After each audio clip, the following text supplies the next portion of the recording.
दीपावली का फराळ अब विदेशों में भेजे जाने के द्वार खुल चुके हैं, जिसके चलते हमारे अपने परिवार के विदेशी संबंधी भी इस फराळ का आनंद ले सकते हैं। ऐसी जानकारी हमें अमरावती की प्रवर अधीक्षक डाकघर 100 गुल्हाने मैडम ने दी। समाचार संकलन अशोक भाई जोशी। नमस्कार।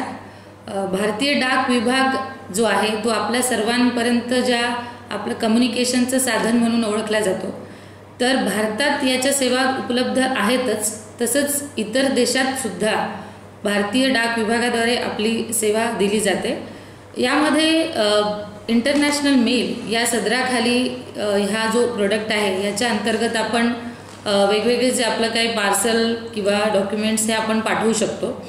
तर त्यामध्ये आता एक आपल्याकडे दिवाळीचा सण जो आलेला आहे, त्यामध्ये परदेशी जे आपले नागरिक आहेत त्यांना भारतीय फराळाची खूप एक उत्सुकता असते, त्यांना तो आनंद घ्यायचा असतो।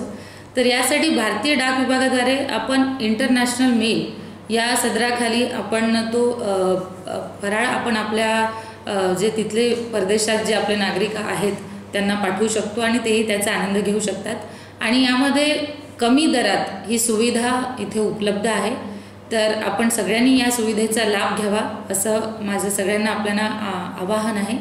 तसंच एक डाक निर्यात केंद्र या अंतर्गत जे बल्क कस्टमर आहेत, ज्यांना काही आपले प्रोडक्ट्स परदेशात पाठवायचे असतात, त्यासाठी सुद्धा डाक निर्यात केंद्र DNK या अंतर्गत आपण जे बल्क कस्टमर आहेत ते आपले जे प्रोडक्ट्स इतर देशात पाठवू शकतात। तर या संबंधित काही जे आपल्याला जे डिटेल्स हवे असतील तर जवळच्या पोस्ट ऑफिस सोबत आपण संपर्क साधावा आणि या योजनांचा लाभ घ्यावा। धन्यवाद।